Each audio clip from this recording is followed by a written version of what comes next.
этот проект «Садики на жайлоо». Они фактически преобразовались в центры. И вот мы видим, что в этих наших садиках бывает до 50 детей.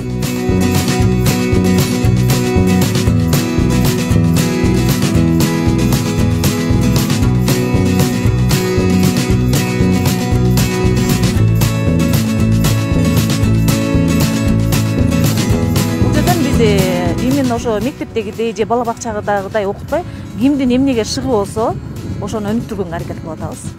Экен өздөрүнүн каалагандарын жасап атышат, бул жерде ойношот, убакытты бекер кетирбей, көп нерселерди үйрөнүп атышат.